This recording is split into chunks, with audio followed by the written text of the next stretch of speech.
Hi! I-vlog na lang natin ang ating paghihintay for today's video. Ito ako ngayon sa car.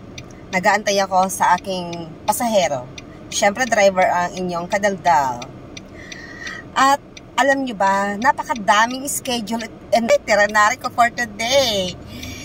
So, napaka-busy at lahat naman tayo may kanya-kanyang pinagkakaabalahan, pinagkakabisihan at dapat makabulungan ang ating ginagawa. Sa akin ito, napakadami kong mga anik-anik, napakadami schedule at syempre kailangan marunong din tayo mag-balance at kailangan din natin magpahinga.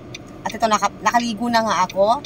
Wala pang ka-makeup, kailangan kong tumakbo kasi meron akong kailangan puntahan at ito nga, nag-aantay ako sa aking pasahero. At, syempre, bilang ako ay isang nanay, ako ay isang nag-serve sa simbahan, meron din akong business, at meron pa tayong mga ibang inaaral at marami tayong plano sa buhay. Dapat araw-araw meron tayong goal, meron tayong dreams. Hindi tayo nawawala ng pag-asa sa buhay. Na kahit nakakapagod, kahit buhol-buhol ang ating mga schedule, dapat hindi tayo titigil sa pangangarap at hindi tayo titigil na abutin ang ating mga goal or dreams natin sa buhay. At syempre, sinasabayan niya ng dasal. At ako nga, sobrang daming opportunity, pero hindi ko siya binibigyan muna ngayon ng focus yung mga darating pa lang. Kasi ang pinagkakaabalahan ko kung ano yung kasalukuyang kailangan kong gawin, kasi sumasakit lang ang ulo ko.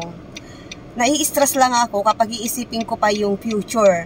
Kasi ang daming nag-aantay sa akin opportunity, pero hindi ko alam kung mangyayari yun. Kasi yung plano ko ay hindi na masusunod kung ano yung plano ni Lord.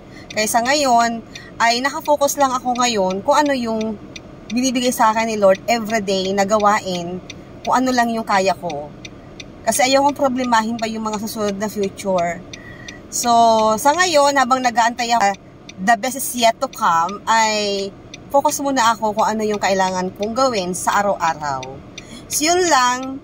At sa mga nag-aantay ng future ko at magiging kapalaran ko, ay wait natin yung decision ni Lord. Kasi may nagtanong nga sa akin, di ba akala ko aalis ka na? Pupunta ka na sa asawa mo.